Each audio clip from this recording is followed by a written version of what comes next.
मैं हूं आपके साथ सुमित गुप्ता। आप देख रहे हैं आपनों राजस्थान खबरें विस्तार से। गोविंद डोटासरा की पत्नी का रिटायरमेंट कार्यक्रम आज।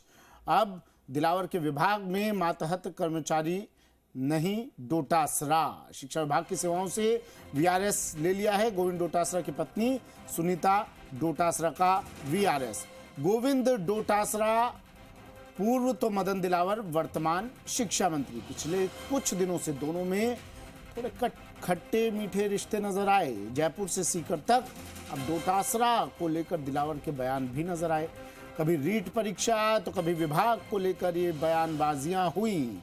इन सब के बीच सुनीता डोटासरा ने वीआरएस ले लिया। नौकरी के 5 साल बाकी रहते ही वीआरएस ले लिया है। 35 साल अध्यापिका के रूप में इन्होंने काम किया, आज रिटायर हो गई हैं। अब सदन में डोटासरा और खुलकर बल्लेबाजी करेंगे।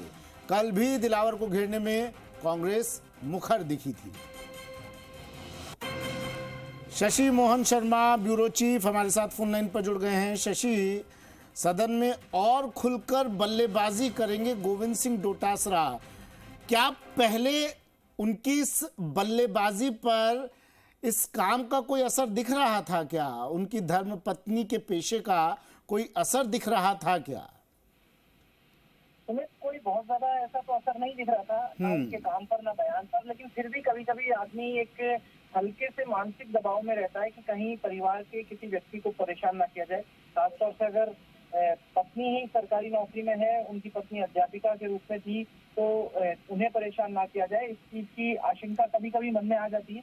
पिछले दिनों बातचीत में गोविंद सिंह डोटासरा ने इस बात के संकेत भी दिए थे कि उन्होंने तो अपनी पत्नी से कह दिया है कि आप चाहें तो वीआरएस ले सकते हैं, जिससे कि किसी के सामने कोई आग्रह ना करना पड़े। कभी तबादले के जरिए ये सरकार के पास में अधिकार होता है कि कभी तबादला कर दिया जाता है और इसे कई बार जिस व्यक्ति का ट्रांसफर किया जाता है वो इसे परेशानी के रूप में देखता है।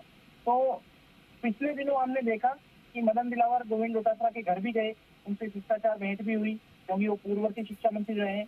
हालांकि जिस सरकारी आवास में डोटासरा रहते थे वो मदन दिलावर को पहले अलॉट होने वाला था, बाद में वो दूसरा आवास उनको अलॉट हुआ और वो विजय सिंह नावा जो है राजस्व मंत्री, उन्हें अलॉट हुआ। लेकिन सीकर में जाकर के उन्होंने डोटासरा के खिलाफ बयान दिए। उन्होंने कहा रीट के मामले में डोटासरा जेल जा सकते हैं। इस तरह की तलखी भी दोनों नेताओं के बीच में दिखी है। और कल सदन में भी डोटासरा जब मदन दिलावर बोलने खड़े हुए, तब तक कांग्रेस और डोटासरा के अन्य नेताओं ने दिलावर से माफी मंगवाने की मांग की। तो इस तरह के जो संबंध चल रहे हैं, तो विधानसभा में भी अब और तल्ख तेवर दिख सकते हैं डोटासरा के, क्योंकि कोई इस तरह का मानसिक नैतिक दबाव नहीं रहेगा। और आज डोटासरा की पत्नी ने 35 साल की सेवा के बाद में अध्यापिका के रूप में काम करते हुए गोविंद सिंह डोटासरा अब भी अपनी बल्लेबाजी से चौके छक्के तो लगाते आए थे, लेकिन अब क्या हेलीकॉप्टर शॉट की उम्मीद रखी जाए उनसे? देखिए, हेलीकॉप्टर शॉट तो अभी नहीं लगाना के आसार दिख रहे हैं, क्योंकि हेलीकॉप्टर शॉट आमतौर पर चुनावी साल में लगाए जाते हैं। तो अभी तो सरकार उपचुनाव तो है ही नहीं, चुनावी साल विधानसभा चुनाव के साल में ऐसे शॉट होते हैं। उपचुनाव है, लेकिन उपचुनाव के तरीके से चलते रहेंगे। आमतौर पर उपचुनाव में अलग प्रवृत्ति होती है सरकारों की और विपक्ष, लेकिन जब मुख्य चुनाव आएंगे तब कोई भी एक दूसरे को बख्शने के मूड में नहीं दिखेगा, ना कांग्रेस और ना बीजेपी। ठीक है, शुक्रिया शशि तमाम जानकारी के लिए। ब्यूरो चीफ शशि मोहन शर्मा हमारे साथ फोन लाइन पर जुड़े। 35 साल तक अध्यापिका के रूप में काम किया गोविंद सिंह डोटासरा की धर्मपत्नी ने, और आज वीआरएस ले लिया है।